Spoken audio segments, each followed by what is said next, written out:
Dalam kamir, kekaguman ilahi mengarah pada iman dan rahmat. Saudara-saudari yang terkasih, saya membawa cermin malam ini. Cermin yang bisa untuk melihat wajah saya sendiri. Mari kita bercermin.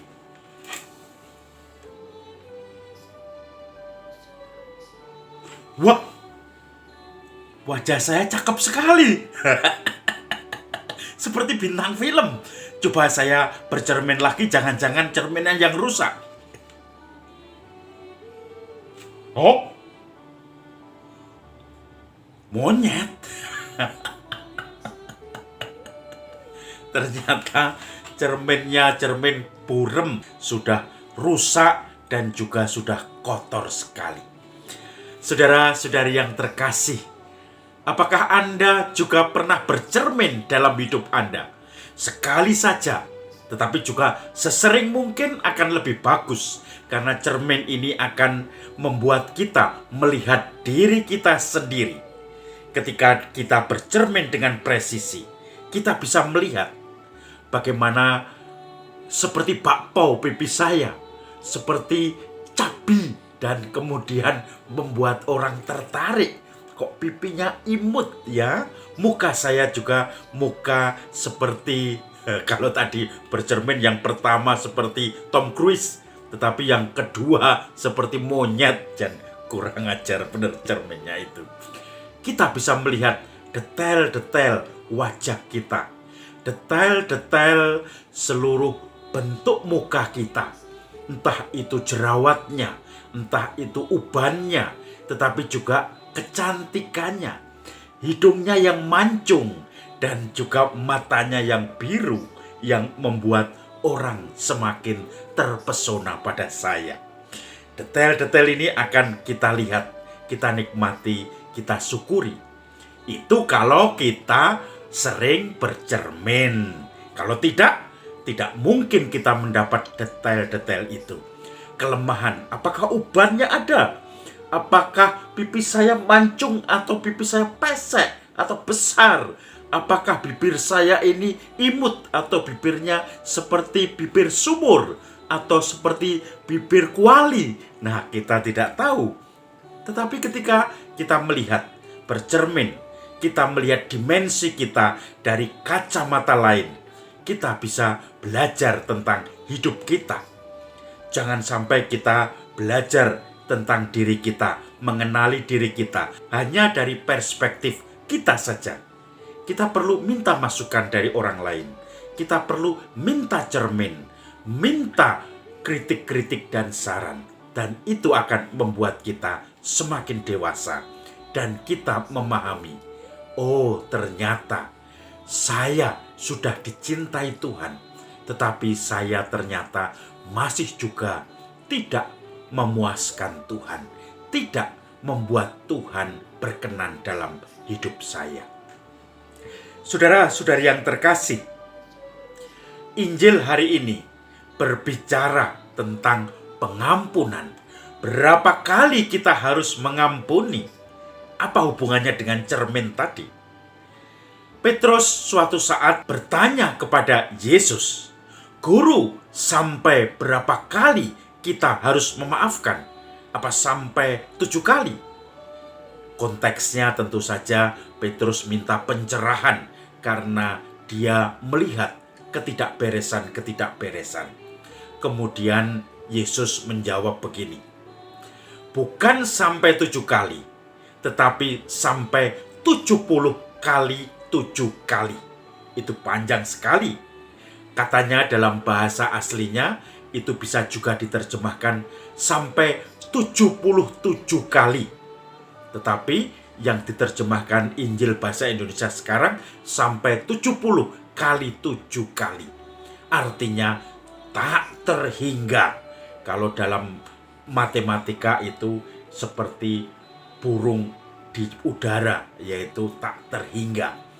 Maka saudara-saudari yang terkasih, Yesus melanjutkan dengan pengajarannya. Kenapa tak terhingga untuk pengampunan?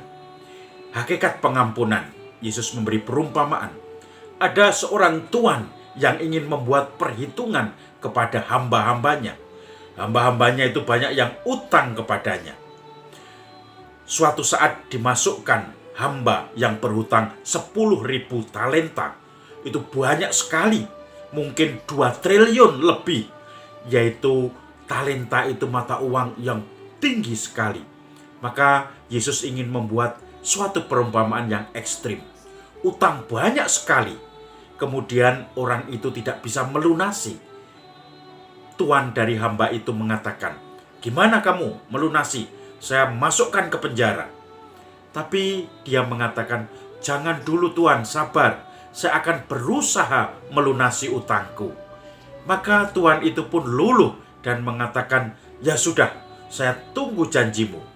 Maka hamba tadi keluar. Tetapi sayang, begitu keluar, hamba tadi menangkap hamba lainnya yang berhutang kepada dia 200 dinar. Itu mata uang yang kecil sekali, mungkin paling hanya 200.000. Tetapi dia mengatakan, "Kamu harus membayar utangmu." Kemudian hamba yang lain yang berutang 200 dinar itu, "Sabar, nanti saya ganti, saya belum punya." Tetapi hamba tadi yang sudah dimaafkan oleh tuannya marah dan tetap menangkap hamba yang berhutang kepadanya dan memasukkan ke dalam penjara. Kemudian teman-temannya kasihan, cuma utang segitu saja dimasukkan penjara. Maka kemudian teman-temannya melapor kepada tuan tadi. "Tadi tuan yang kamu ampuni berutang 10.000 talenta, 2 triliun. Itu sekarang memasukkan ke penjara temannya yang hanya berutang 200 dinar, 200.000. Maka kemudian hamba itu marah. "Hei kamu hamba yang jahat, bukankah aku sudah baik hati kepadamu, sudah mengampuni?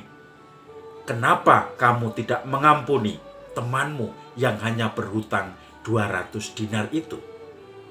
Tentu perumpamaan ini bukan berarti utang piutang. Itu adalah saling mengampuni. Kalau utang piutang, ya sudah, yang utang gak usah disaur. Ya jangan begitu, yang utang tetap disaur. Tetapi saudara-saudari yang terkasih, yang diampuni dan mengampuni itu yang lebih penting.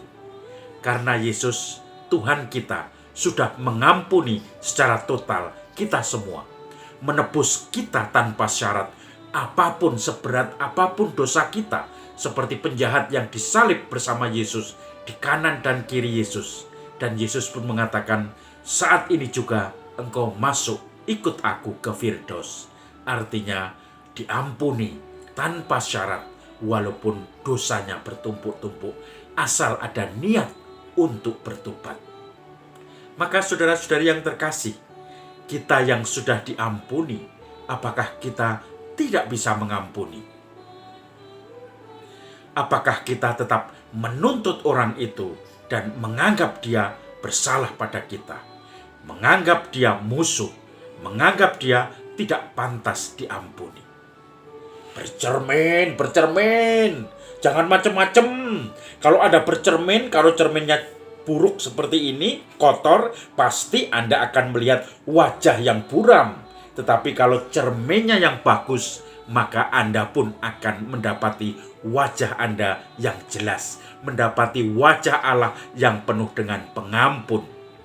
Maka saudara-saudari yang terkasih, mengampuni tanpa batas.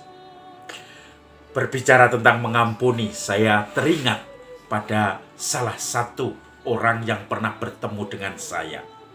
Ada satu keluarga dengan suami istri dan anak-anak. Suatu saat suaminya ini agak sombong.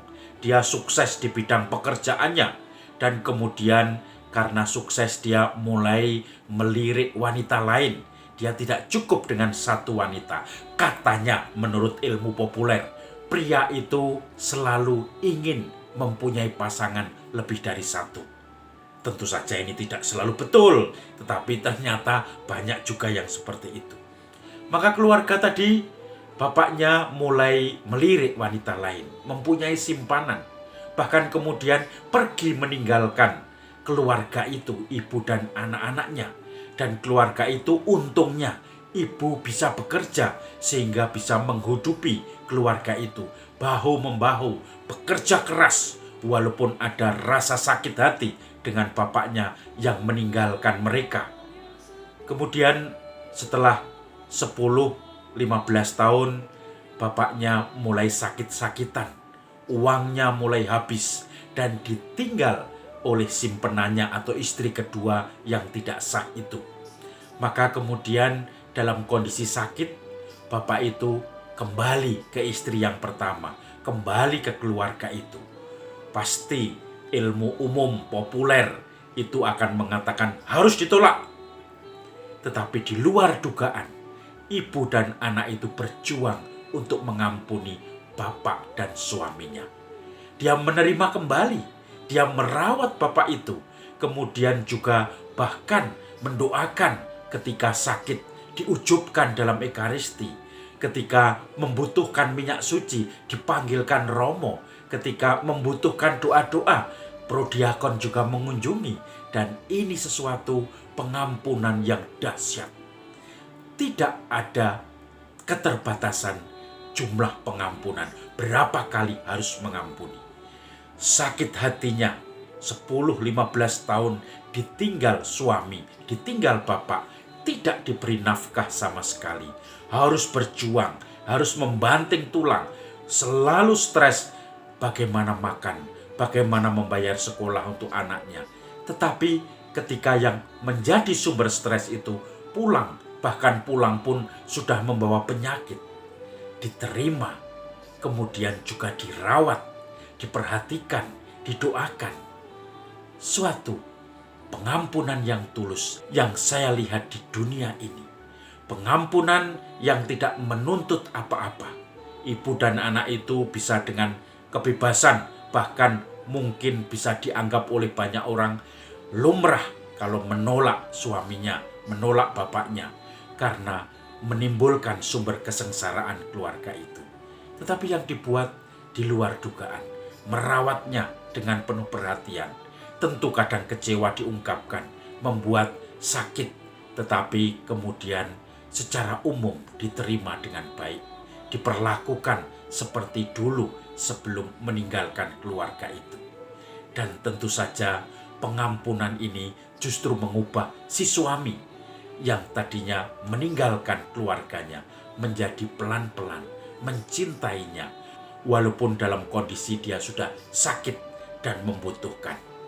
Saya berharap mencintai keluarganya dalam kondisi sakit ini tidak hanya karena butuh dirawat, tetapi karena ingin kumpul dengan istri dan anak, menyatukan kembali kasih yang sudah dijanjikan di hadapan Tuhan dan umat Allah sendiri.